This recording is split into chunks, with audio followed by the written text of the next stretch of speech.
सूरज ग्रहण के मौके पर नबी करीम सल्लल्लाहु अलैहि वसल्लम तेज़ी और घबराहट में चादर घसीटते हुए मस्जिद तशरीफ़ लाते। कसूफ़ शम्स की कैफियत यह थी कि दिन की शुरू में 2 या 3 नेज़े तक आफ़ताब बुलंद हुआ था कि ग्रहण में आ गया। मस्जिद में आने के बाद आपने फ़ौरन दो रिकात नमाज अदा फरमाई। पहली रिकात में सूरह फातिहा और एक तवील सूरा बावाज़ बुलंद तिलावत फरमाई और फिर तवील के रुकू किया और फिर रुकू से सर उठाया और देर तक खड़े रहे, लेकिन यह क़याम पहले क़याम से कम था।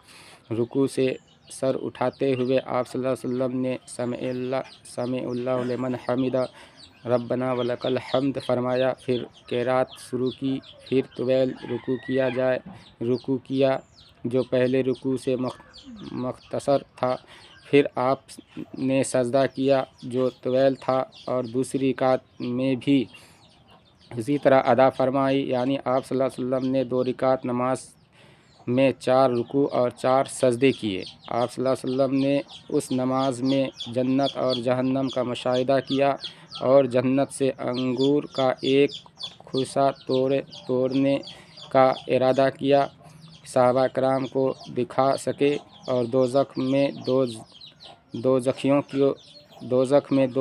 को देखा। उसमें एक औरत को देखा कि उसे एक बिल्ली नोच रही है, जिसे औरत ने बांध दिया था और भूख और प्यास की शिद्दत से मर गई थी। उमरा बिन मालिक को देखा कि वह आग में अपनी ऊँटों को घसीट रहा है। यह पहला शख्स था जिसने हज़रत इब्राहीम के दीन में तब्दीली पैदा की थी और उसमें हाजियों के एक चोर को भी अज़ाब में मुब्तला देखा। नमाज फरागत के बाद आपने एक फसीह व बालिग खुतबा दिया। इमाम अहमद से मरवी है कि आपने हम्द व सना और कलमा तैयबा के पढ़ने के बाद फरमाया, ए लोगो, मैंने तुम्हें अल्लाह की कसम देता हूँ, क्या तुम समझते हो कि मैंने अपने परवरदिगार के पैगामात की तबलीग में कोई कोताही की है? कुछ लोगों ने खड़े होकर अर्ज़ किया, हम लोग गवाही देते हैं कि आपने अल्लाह का पैगाम पहुंचा दिया। आपने उम्मत को नसीहत फरमाई और फ़राइज़ मनसूबी को बहसन खूबी